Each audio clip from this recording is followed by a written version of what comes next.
সাবেক রাষ্ট্রপতি আব্দুল হামিদের দেশত্যাগের সাথে আসিফ নজরুল বা তার মন্ত্রণালয়ের কোনো রকম সম্পর্ক নেই বলে জানিয়েছেন তিনি। শুক্রবার 9 মে তার ব্যক্তিগত ফেসবুক অ্যাকাউন্ট থেকে একটি পোস্টের মাধ্যমে বিষয়টি তিনি নিশ্চিত করেন। ফেসবুক পোস্টে তিনি লেখেন, আমার বিরুদ্ধে কিছু মানুষ জঘন্য মিথ্যাচার ও আক্রমণাত্মক বক্তব্য সামাজিক যোগাযোগ মাধ্যমে প্রচার করছে। আমি আপনাদের সুস্পষ্টভাবে জানাতে চাই, খুনের মামলার আসামি সাবেক রাষ্ট্রপতি আব্দুল হামিদের বিদেশ গমনে বাধা দেওয়ার দায়িত্ব পুলিশ ও গোয়েন্দা এজেন্সিগুলোর, যা কোনোভাবেই আমার আইন মন্ত্রণালয়ের এখতিয়ারভুক্ত বিষয় নয়। সাবেক রাষ্ট্রপতি আব্দুল হামিদকে কেন আটক করা হলো না এই সম্পর্কে তিনি বলেন, আমার মন্ত্রণালয়ের অধীনে আছেন নিম্ন আদালতের বিচারকরা।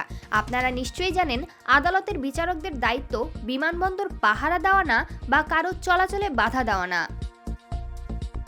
আওয়ামী লীগ নিষিদ্ধকরণ নিয়ে আসিফ নজরুল বিরোধিতা করছে এমন কিছু বিষয় সামাজিক যোগাযোগ মাধ্যমে উঠে আসার প্রেক্ষিতে তিনি বলেন, আওয়ামী লীগ নিষিদ্ধকরণের সুযোগ রাখার লক্ষ্যে আইসিটি আইনে সংগঠনকে নিষিদ্ধ করার বিধান আইন মন্ত্রণালয়ের খসড়ায় ছিল।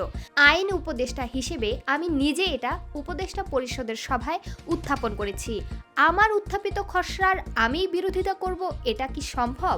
উপদেষ্টা পরিষদের সভায় কোন উপদেষ্টা কি ভূমিকা রেখেছেন এ নিয়ে আমাকে ছাত্র উপদেষ্টাদের বা অন্য কাউকে দোষারোপ করা থেকে বিরত থাকুন।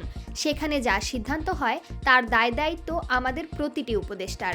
আমাদের মধ্যে আওয়ামী লীগের বিষয়ে ব্যবস্থা গ্রহণের প্রশ্নে কোনো দ্বিমত নেই, তবে পদ্ধতি নিয়ে সবার নিজস্ব মত থাকতেই পারে। প্রমা কান্তা কোয়েল, বার্তা 24।